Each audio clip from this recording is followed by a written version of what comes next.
Good morning, good afternoon, good evening, or good night. How are you? I'm good. Thank you so much for asking. Welcome to another video by Mr. Animaletti.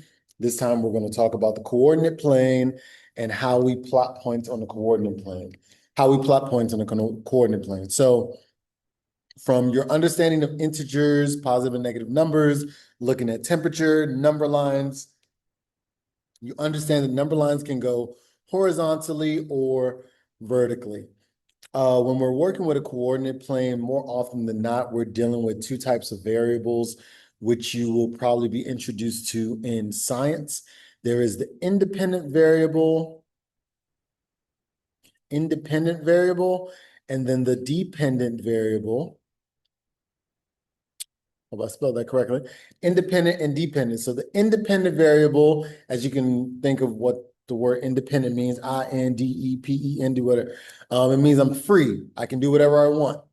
Dependent means I'm not free. Whatever someone else does affects what happens to me. So the independent variable affects the dependent variable. And so when we look at a coordinate plane, my horizontal line is normally going to be the independent variable. And then my vertical number line is going to be my dependent variable. So the independent variable, the horizontal line, affects the dependent variable, which is the vertical line.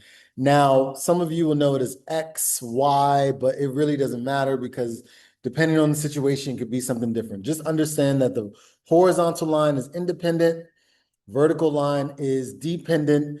And so when we look at a coordinate, the first term is always the independent, and the second term is always the dependent. So if we look at this first one, it says A, -1, 3. So it says that the independent variable is -1, which is here. Then the dependent variable is 3, which is here on the dependent axis. So if we were to connect the dots, if I were to draw a line to see where do these two actually meet, are we going to use blue? Let's use red. So if I go here, about here, and then come across about here, then the space where they actually meet is, what color? Let's use black, is here. So that is where the point -1, 3 is. -1, 3. Now let's look at B. B says -2, -1. Oh, before I even go into B, what I'm going to do here, just so our graphic is not a mess, you can write all over yours, it's fine. But with a bunch of lines, it might get confusing. So let's go to our next variable. It says B. B is -2, -1. So -2 is going to be on your independent axis. -1 is going to be on your dependent axis. So -2 is here on my independent axis. -1 on the dependent axis is here. So the same thing we did with A, we're going to do with B. Rules of math never change. Where do they intersect?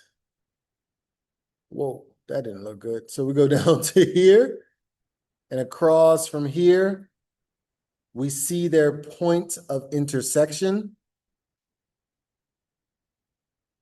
which is here. So that's B, where B, that's -2, -1.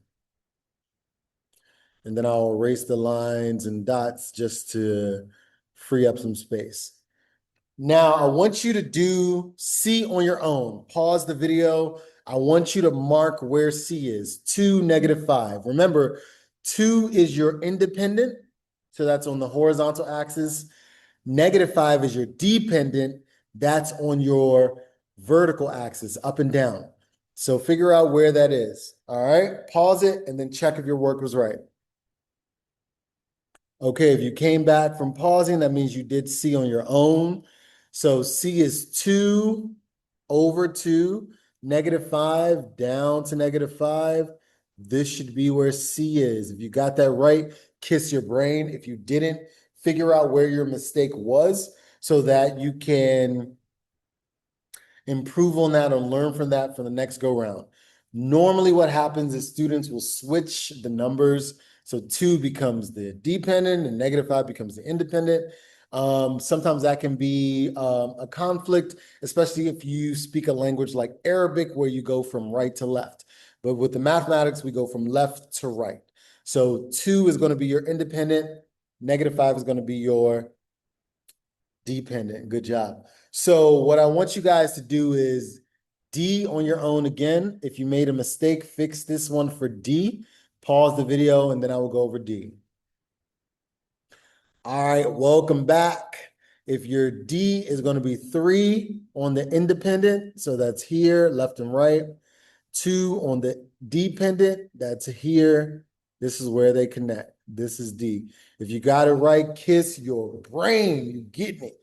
So at this point, pause the video, do E, F, G, and H on your own, or pause and go, whatever works for you. Do E, unpause and check. Do F, unpause and check.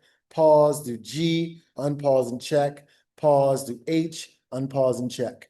So I'm just going to give the answers for E, F, G, and H so you can check for yourself.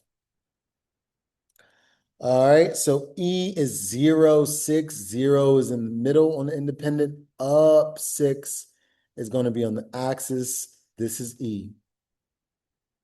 I'm pausing to give you room to pause the video and do the next one if you're doing 1, 1, and 1. All right, we're going to do F. The independent this time is 0, so I'm going to stay here.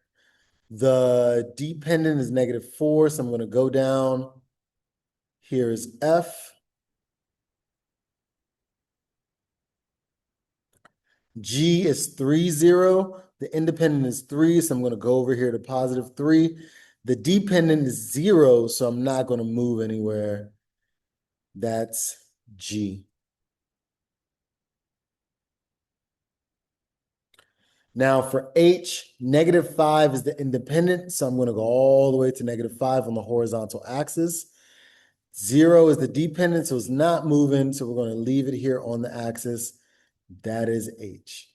I hope you all did really well on this. Please make sure you finish the questions, work on the online tasks, submit. Have a great day. Good job.